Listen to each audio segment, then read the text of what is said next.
Book of Proverbs, verse 26. Hyraxes are creatures of little power, yet they make their home in the crags. So, hi everybody, this is Christian RPG Gamers. So, I guess I was just trying out some new background footage. I mean, sometimes it works, sometimes it doesn't. So I think this is just showing some from Final Fantasy XIV Online. I don't know, it's just like the community hub or something. Okay, I wasn't sure what video I was gonna try to make today. Honestly, I think I just want to talk a little bit about the new Dragon Age game. Now that I've learned and seen a lot more into it, I can give a little bit more of a, it's like some insight into it. Okay, so again, I know this game is it's rife with controversies and all sorts of problems and issues and people have. And I mean, to tell someone else the truth, I feel like it's a little bit morally gray.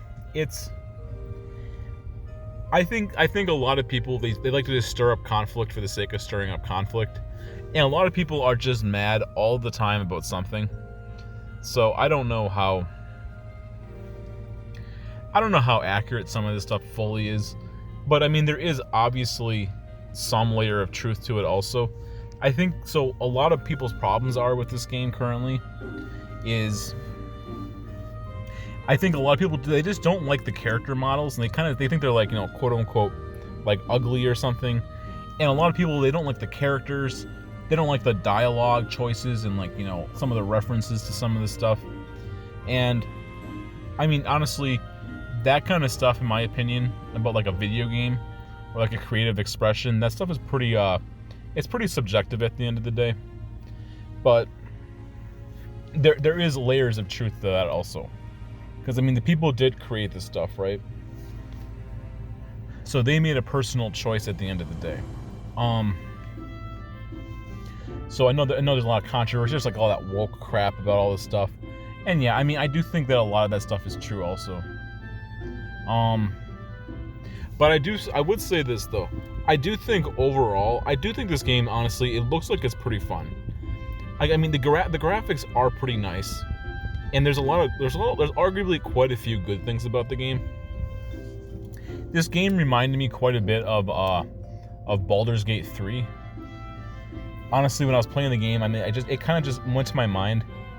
It's all about Baldur's Gate 3. So again, this game, it does have a lot of open world aspects to it. Although, I mean, I'm only really been through about I'm only through Act 1 in a sense. I haven't put too much time into it, to consuming it or anything yet. But I mean, there is the game does have a lot of options, and it does have a lot of moral choices at the end of the day. And apparently there are also quite a few consequences towards one's actions also. So this game, I mean, I feel like this Dragon Age 4, I do feel like the game is pretty cool. Like, I mean, I'll have to admit that. I had almost no expectations going in for it. But I do feel like in a lot of ways, honestly, I feel like overall, I'm reasonably happy with the game. I mean, obviously, like, it has its errors and flaws. I do think another major problem potentially for this game, again, a lot of this stuff is very subjective, is that they do use a lot of modern day, even the phrases and the words people would use.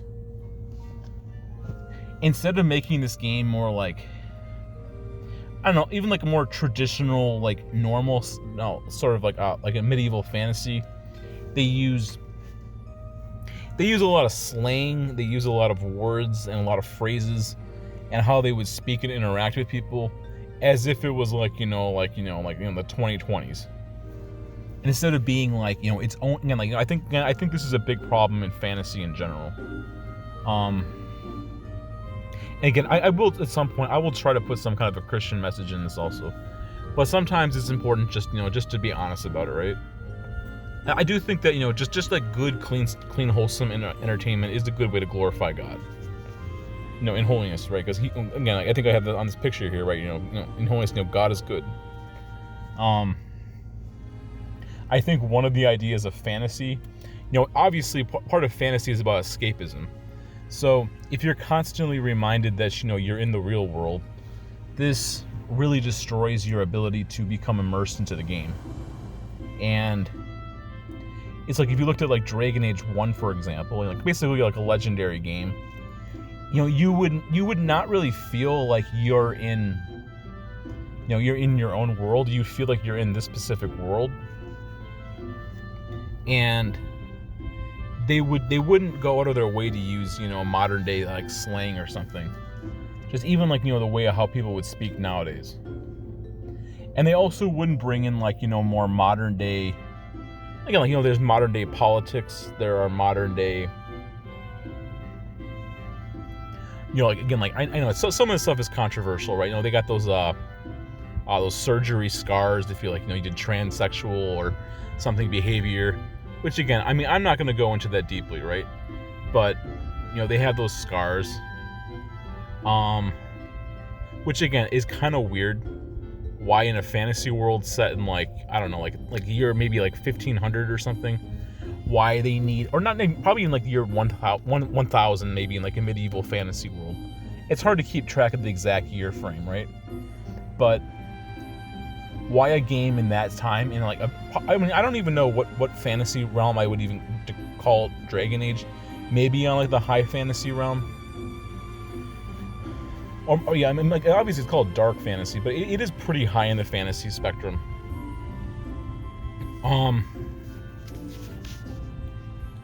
So I mean, there's that, right?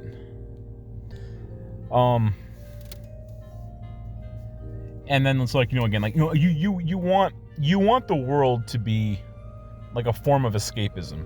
You want to believe this is a different society and world than your own world, and constantly bringing up and using things, that are part of our modern day society in a fantasy world, especially like blatantly, right?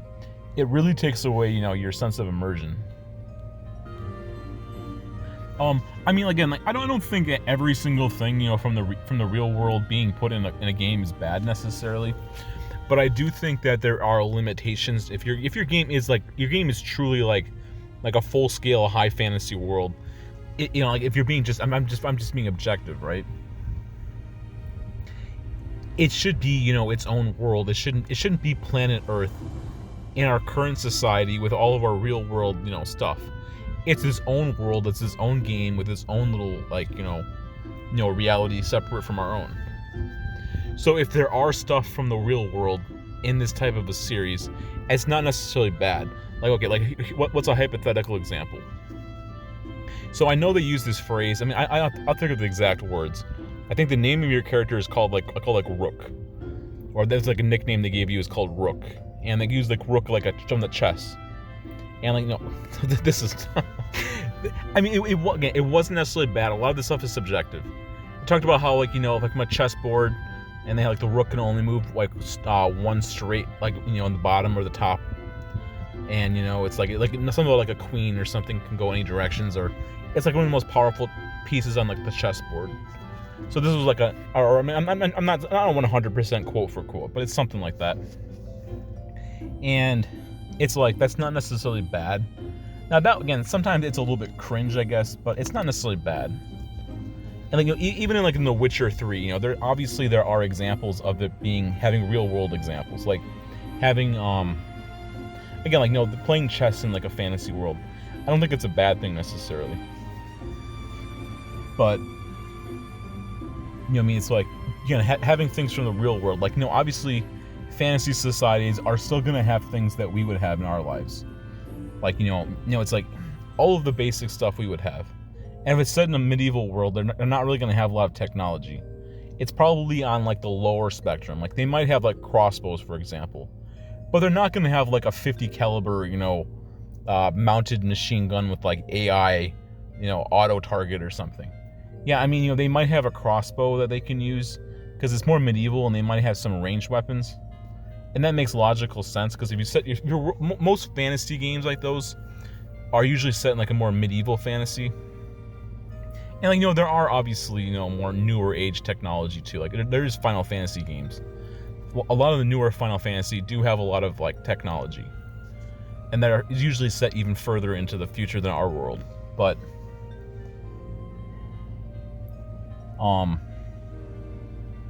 so like, again, I feel like, stuff like these little things, or it's like, again, like you have a house in like a fantasy world, and you have like, some kind of a, because obviously it should be lined within like, what time frame you're in. Dragon Age is like, the earlier medieval times, so there's not going to be like, heavy amounts of electricity and stuff. So they might have like, in a house they might have, like a basic kitchen, or they would have like food or something, and they have a little place where you can like, wash up or something, or they'd have like, like a little bed or something, right? And then they have grass outside, and like a sky, and like, like a sun or something. And there's going to be like places where people can hunt. It's like, it's going to represent the real world in a lot of ways. But it's also going to be, probably because it's a very high fantasy world, it's going to be like, broken away and unhinged from our current world. Which is nothing bad about doing that. But when, again, like, a lot of these things I think people are actually pretty open-minded to, because they enjoy a world that still makes some kind of sense. But like, in Dragon Age, the new Dragon Age game, I mean, it does break a lot of your personal immersion, and it does break a lot of like, it breaks the like the core vanilla world that it is supposed to be. Because like, also in this game is connected to the first 3 games, and like, it's like it already has a world building built. I mean, you can agree or disagree with what's in it, but Dragon Age 1 is the foundation of the Dragon Age franchise, and they already have a world built. And then they have the second game built upon the first one, and then they built the third one, and now they built the fourth one. So it's like, your world's not going to dramatically change. So it's like, this game, now it's hard for me to keep track of the exact time jumps. This game it's honestly still pretty set heavily in the same direct. It's like not even like, time jumps of like major jumps. Dragon Age 1 through Dragon Age 4, it feels like it's really no more, in my opinion, than maybe like 50 years. If you look at a game like Oblivion and you look at a game like Skyrim, I think there's like a full 200-year jump. So that at least makes sense in some levels, right? But in this game, it's like, it's not like it's going from like the year like 1000 to like the year like, 1500. It's going from like the year 1000 to like 1050. So the world's still, to be honest, going to be pretty similar to how the world originally is going to be. It's not shaped so, like, it's not going to be so much different than it necessarily already is. And I know they want to make a bunch of changes to their game or whatever, but I do, again, like, my honest opinion, like, I do believe in the idea of honoring, one's lore and the way one's canon and one's story and the way things should be. I do think that's important. Like, obviously, as a person of the faith, as a Christian, I do think, and we as people of the faith, we should want, the Christian faith and, like, or just even like just more moral virtues and qualities, to be put into these worlds or something, and for things and ways to be better. But there is a level of personal hubris to wanting to change things to be different, than they already originally are. I mean, I don't know. These are difficult matters, but if you are going to change something, you should change it for the moral better rather than the worse. And like, a lot of these games, they have pre-established, stories and characters and lore. So I do feel like we should try to respect these things. I mean, it's like, because at the end of the day, I mean, and I also do personally think that it is a lot of hubris and a lot of arrogance to think you can change something that has already existed for a long time. Like, I understand, like, I mean, like, you can disagree with something, but, having the hubris to change something too, it is not a good thing. Because, what is the Bible? What like a quote from the Bible, right? Like, the idea of like, it was like, pride before a fall. And, again, like the idea of like, I'm obviously a little bit more paraphrasing, but like, one's hubris before one's downfall and collapse. What goes up must go down. Humility versus like one's pride. And I do feel like, obviously we're seeing it more and more and more. This game is no exception. That I think a lot of these developers and a lot of these people in this series, they have humongous egos at the same time, and just it can be a lot of these very little details too. Because this game, honestly, it could have went back to more to the roots of what the series was supposed to be, but I feel like they do want to push a lot of their own, personal, a lot of their own personal individual ideological values into these series. And it's all about the individual and like the here and now and more modernized versions of stuff. And this is a franchise that has like, it has a lot of classical aspects to it. And I think the word people might use it called like, quote unquote, more timeless. If you play the first game, it has a lot of timeless aspects to it. It doesn't, again, like you have lots of options you can pick from. And like,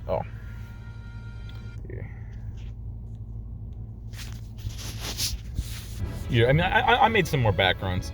I'm not sure how long this even is currently. I can't quite see the number. Is it 16 and a half minutes? Or is it longer? I can't tell.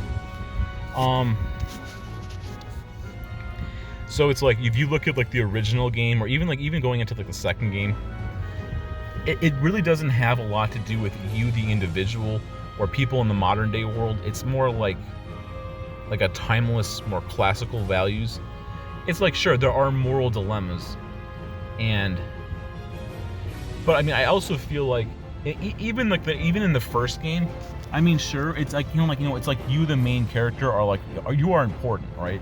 You are special and you are important, but the game never really goes out of its way to really make you feel like that or tell you in a sense. It's like the game has a lot of humility to it. It goes and it starts you out in like Dragon Age 1, for example. And I'm like, okay, there's gonna be a small amount of spoilers here. I'm not gonna like heavily spoil it. Most of this stuff is kind of general common knowledge. But if you're playing a game like Dragon Age 1, it sets up the world, and it establishes the way things are. And then it kind of like, the world exists, and there's these massive political parties and groups of people, and then there's like these Grey Wardens that exist, and then you have like your family and all these people, and you just kind of, to be honest, you just kind of exist in this world, and people are like, meh, like, you're just somebody. Yeah, it's like, they don't really prop you up to be like the chosen one necessarily, and then due to like 100 different scenarios and circumstances happening in the world, you just happen to, for whatever the reasons may or may not be, go through like a series of trials and tests, and then you become like this important person, because you go through this. You're not even really, to be honest, you're not even an important person, but you have this role and this like special, like status of being like, quote unquote, like the Grey Warden. So you get some kind of special status because of it, but you're just some person who exists in the world. And then you make all these difficult choices, you meet all these people, and like the world, I feel like, is very humbling. But if you look at like some of the newer versions of some of these games, they try to prop it up like you, the individual, are super important and special, and like, all your choices matter dramatically, and it's just it's all about you, the individual. It's heavily you, the individual. It's not that you, the individual, exist in this world, and you might make some choices, and there's going to be outcomes to those. Instead, it's like, it's like, there's a world that's pre-established and built, and you exist in it, versus, that's more of like, like more of a timeless kind of a world, versus a world where the world needs to be created for you to, you exist in this world, and the world's created so that everything revolves around you, and every choice you make, it's all about you, everything's all about you, versus, the world exists and you just happen to exist in the world. and the world will be shaped by your choices. But if you didn't exist within like Dragon Age 1, the world would continue to spin and exist, without you. But it feels like in the newer games like Dragon Age 4, for example, the world honestly would struggle to even have a reason to exist, without you in a sense. Or it's like you look at a video game like, Red Dead Redemption, or even like the second Red Dead Redemption. Like if the main character just didn't exist or something, the world would just keep going. I mean, tell you the truth. And honestly, the character does die eventually too, and the world just keeps going, right? And you look at some of these older games, or even like The Witcher 3. If Geralt of Rivia didn't exist in that world, or he were to die or something, to tell you the truth, the world would just keep going on. And it's like, the world in a lot of ways doesn't even really need the main character for a lot of these stories. You just happen to exist in this game. And because it's a video game, you need something to do in the game. But you are kind of irrelevant and unnecessary in a lot of ways. Or even look at a video game like Far Cry. For I think the first like 5 games or something, you didn't even get to look at the face of your character. You existed for a plot story, and it's like maybe they show your reflection in a mirror once or twice, and maybe they tell you the name of your character. And you're like, who is this person? You might accidentally see him. You're like, oh, this is the main character. Because the story is nothing really to do with you. You just happen to be in that game world. But you look at some of these newer games and it's like, it's all about you. And it's all about, like this level of like narcissism and this hubris. Or like even look at Dragon Age 1. All these characters, they have a story and they have a plot and they have a purpose for why they exist.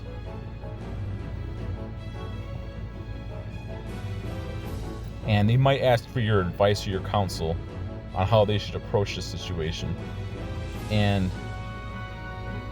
if you look at some of these, I don't know, it's just you look at some of these newer games and you see that, again, like, I do feel like it's all about you. Or even this Final Fantasy XIV game. It's like, to tell you the truth, this is a massive world with so much crap going on in it.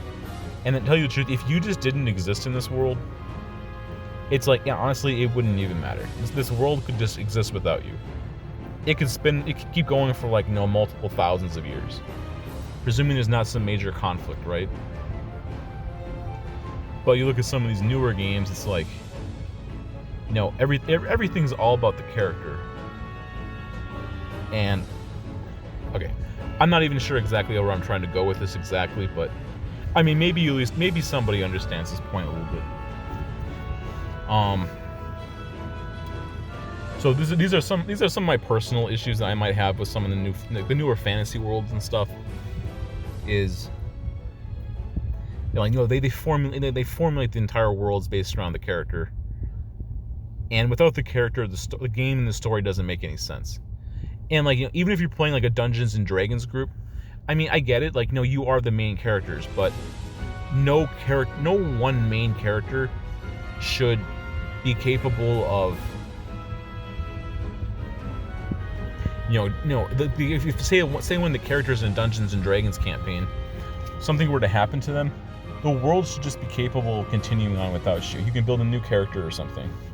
Same thing with like a story or the setting or the plot or the genre. I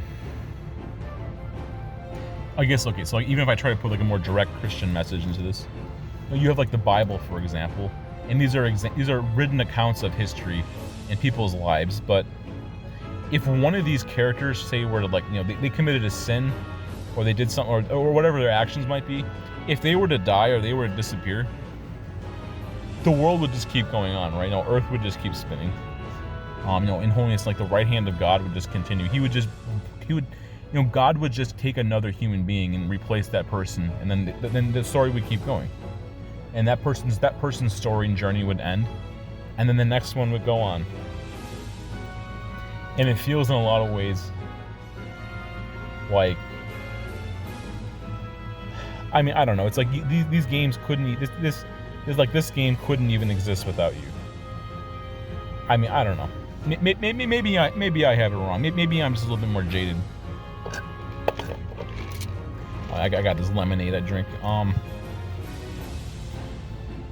So, okay. I feel like I just went a little tangent there, but still, okay. So what are some of my other thoughts about this Dragon Age 4? Okay, let's just try to shift gears a little bit. I don't want to make this too much longer, to be honest.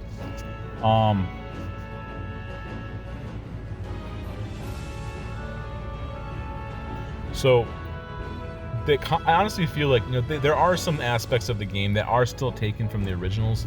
So, like, I feel like the combat, in my opinion, it feels pretty smooth.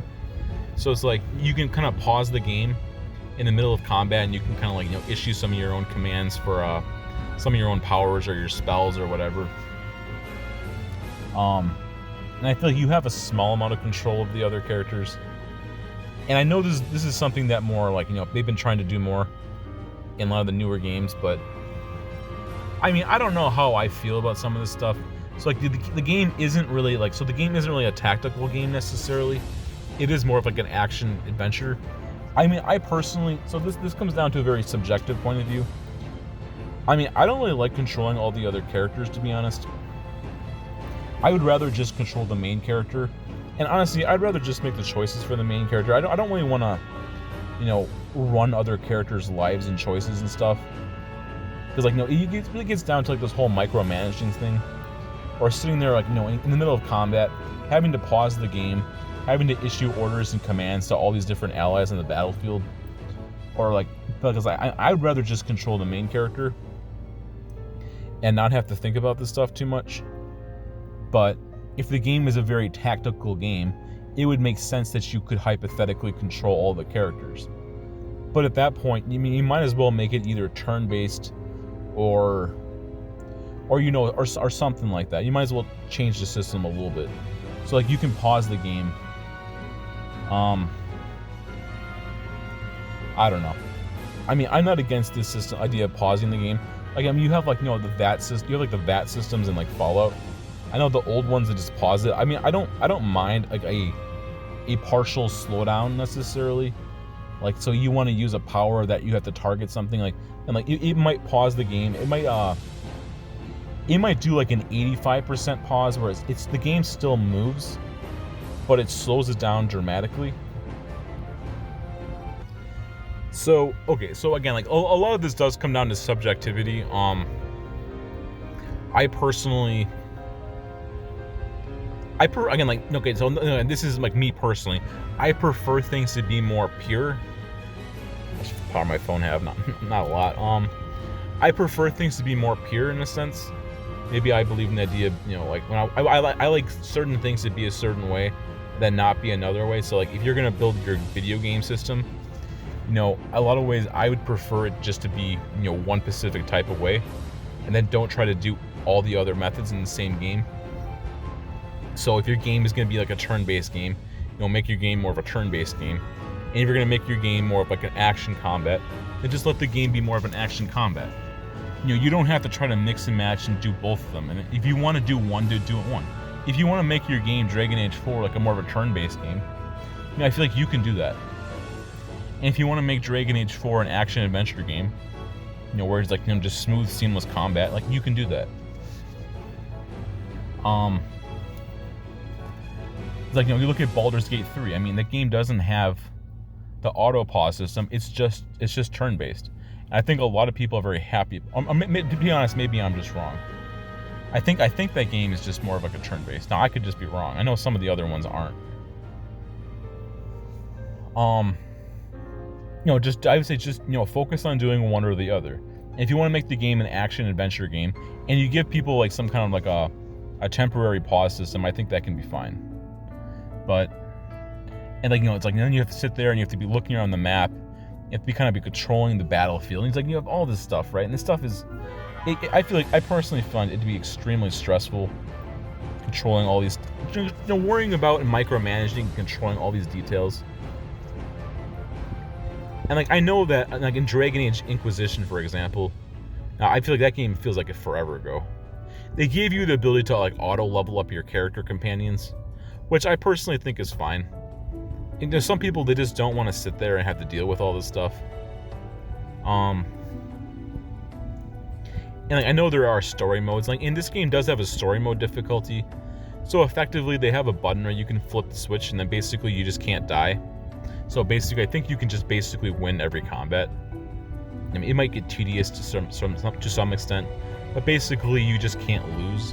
Which, to be honest, I actually think is kind of a cool system.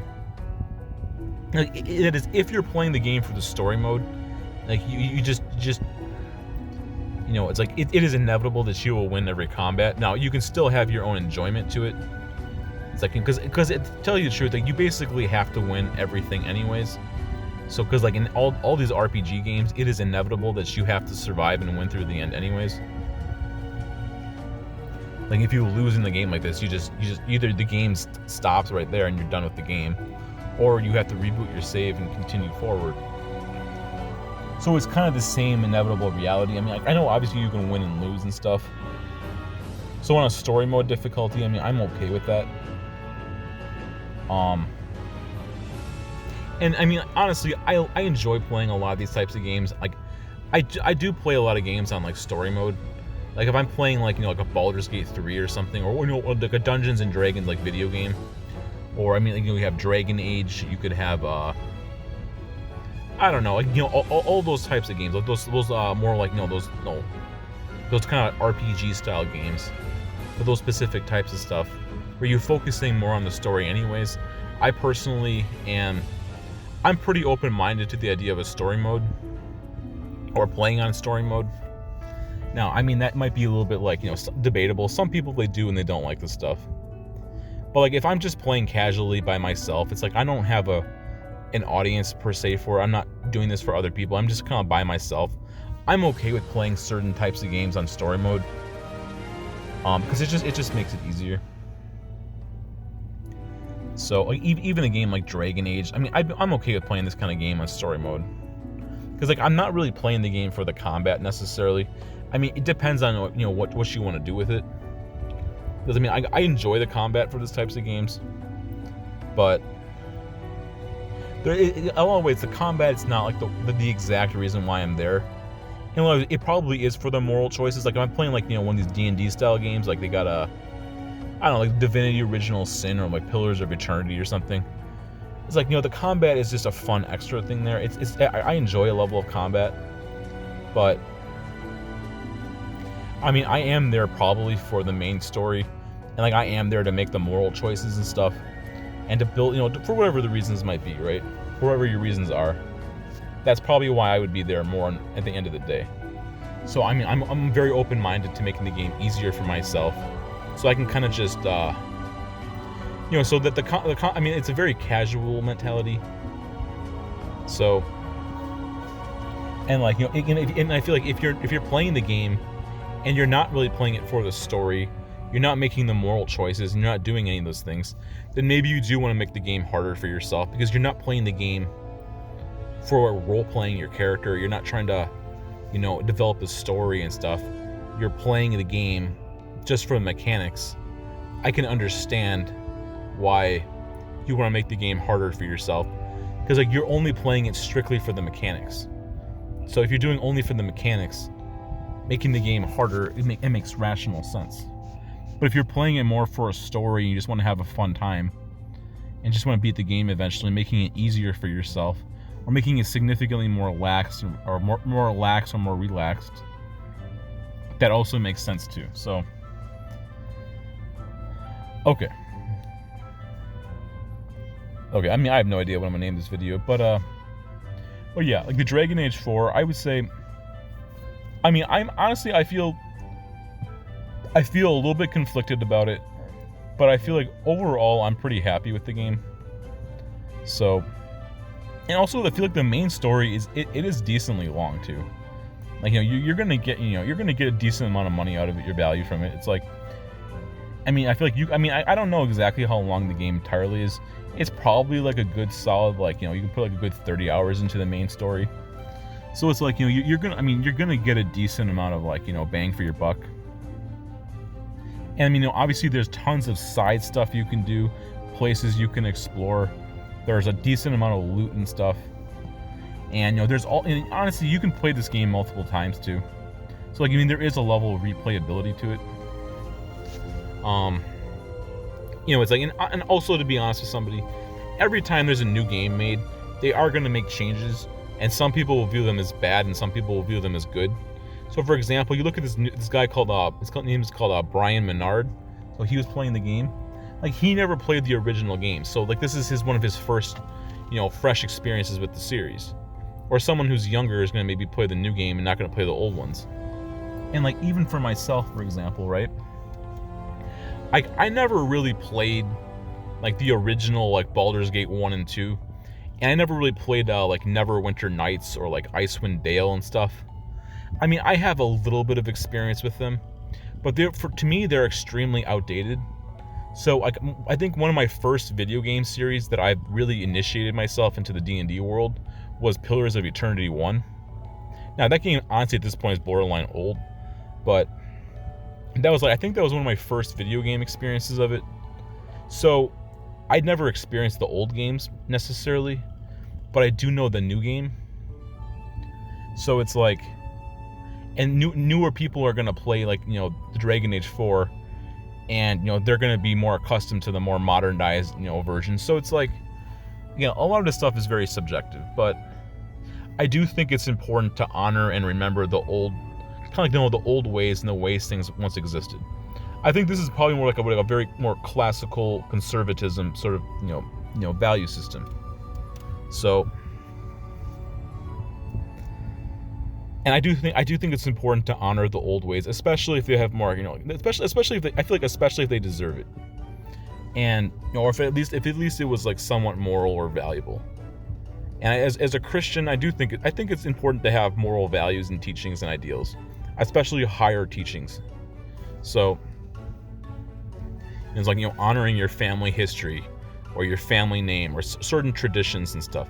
Even if you don't personally practice them, or you don't really understand them, or wherever it might be, it's still good to remember what they are and to remember why they were important in the first place. Like, so obviously, Thanksgiving is coming around. Now, I mean, some of these ways it might have been older for some of us. But I mean, like, it's like, going around, the kitchen table or something and spending time with your family or something. It's like maybe you just can't stand being around, it's like maybe you just can't stand meeting your relatives or your family or something, and you don't like some of the more traditional values of some of these things. Which, I mean, sometimes I just, to be real, I mean, like, I love my family, but sometimes I just can't stand them either. But, and honestly, I think that's about the same way everybody, feels, but, remembering, some of the values, like, maybe your grandparents or your great-grandparents, they build these traditions up, and it's important to honor those traditions.